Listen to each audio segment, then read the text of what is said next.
Okay, my name's Joe Kenny. I'm totally blind and I live in Belfast at the moment.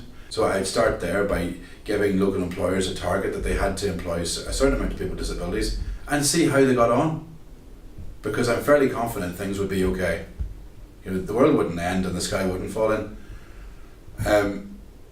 Certainly then I would make, I would make the support for students with disabilities, I would make that support in educational establishments, fair and equal throughout. There'd be no postcode lottery. You would go into any college, any school, and expect and get the same amount of support, and you'd know what to expect, and it would be there.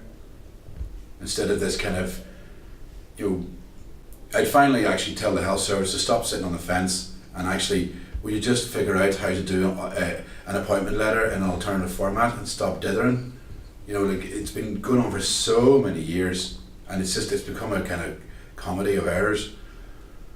That's 3. Shall I go on? Oh yes. Yeah. The political process. It'd be nice to actually be able to vote the same as everybody else does in private, with privacy and in secret. And let's be honest about this. People say, well, I can vote, and if you can't see properly to fill in the ballot paper, you cannot vote in privacy or in secret, and that's the truth. And any kind of pretense around that is just that, it's a pretense, and we all put up with it because it's just about getting the thing done and getting out of the polling station, but it isn't right.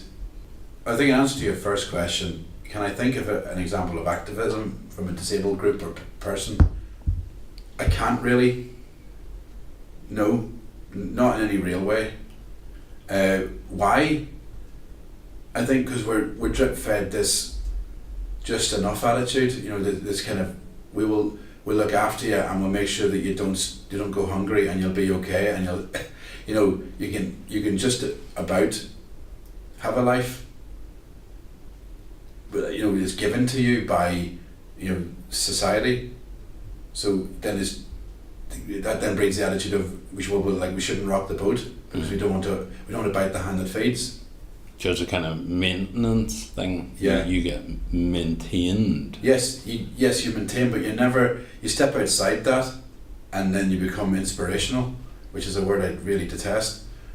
Because I'm not inspirational because I can cook a meal or that's normal boring stuff. But real inspiration or whatever is beyond that. It's way beyond that. But people are inspired apparently because I can cook, and that's in a way insulting. I was thinking about this. I was thinking about stuff the other day, and I thought, what other things could change in society or culture or the way we live today that might have an effect and might improve this sort of march or stumble to equality that we're all on. And I think a big thing would be, I think Northern Ireland especially is quite a bureaucratic society, in the sense that we spend a lot of time giving way to people with titles, and doctor this and counsellor that, and we're very caught up in that sort of thing. And I think if we got rid of all that and made things a lot more equal, so people were more reachable and you could access these people without 101 processes and things in the way, life would be simpler, and people would get to say to the right person what they truly felt.